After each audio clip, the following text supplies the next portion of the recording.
மன்னன் மாளிகையில் வாழும்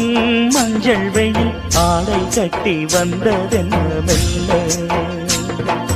கண்ணன் நீதான் என்று நீரா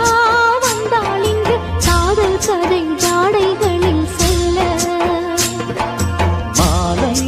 கண்மயங்கும் வேளை மங்கை நதி மங்கை நதி தங்கி வரும் கங்கை நதி ஏதோ காமம் செய்த சூதோ அச்சம் விட அவன் ஒரு பானம் விட புது லீலைகள் தான் அதிகாலை வரைதான் அடிக்காதலி கண்மணி ஆஜா ஆஜா கையணைக்க ஆஜா ஆஜா दिल भर जा